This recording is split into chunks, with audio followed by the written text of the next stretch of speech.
Street photography at night for me is very poetic. It has a mystery in it. It is my film noir. Images which look pretty ordinary in daylight can be very dramatic in the darkness of the night. Taking pictures at night has its challenges, mainly because it's dark.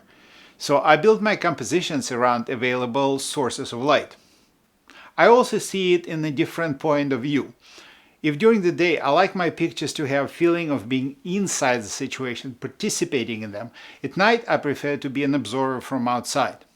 Because of that, I choose different lens than the one I use in daylight. My go-to lens in daylight street photography is Canon 24 2.8 pancake lens, which is about 38mm on my camera. Here's a link to my video about daylight street photography. For the night photography, I use Sigma Art 18-35mm 1.8 zoom. Here's why I choose this lens for my street photography at night. It has 1.8 fixed aperture, which gives me extra stop compared to 24 2.8. With ISO 1600 or 3200, it allows me to photograph pretty much everything I want handheld.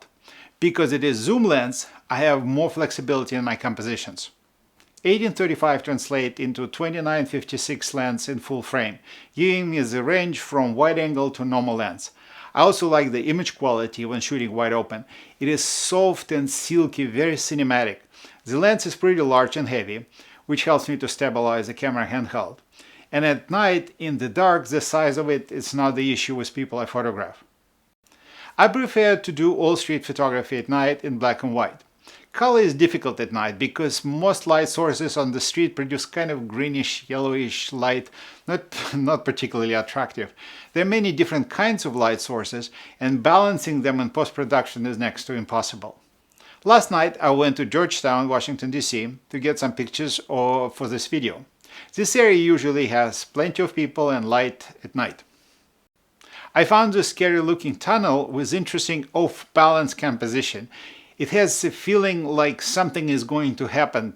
I waited for the car to connect it all together. For me, it's like a scene from a crime movie. This image has a feel of old black and white cinema, except that you see modern cars. I also like combination of traffic and underpass. I was looking for the image with water. Water at night can be really interesting because of reflection of city lights. I saw this couple of people sitting at the edge of Potomac River, but the image didn't have any action. So I waited for a few people to come over so I can take pictures, and this gentleman in white cap was perfect. Old street going up from Potomac River into Georgetown looked really interesting, with old-style street lamp on the left and brick wall. And I saw couples standing under the tree at the end of the street, just silhouettes with lights behind them. And again, I feel like drama, suspense story there. What's going on there? What are they talking about? Kitchen window looked interesting, with plants in pots and silhouettes of kitchenware. I like that you actually can't see through and only guess what's inside. Finally, when I was walking home, this woman walked in front of me, and she looked perfect with her blonde hair on this old street in Georgetown with brick sidewalks and old homes with lamps. I simply waited till she walked into the right position in the image. This composition was perfect ending of my day. It's asking for the title, The End.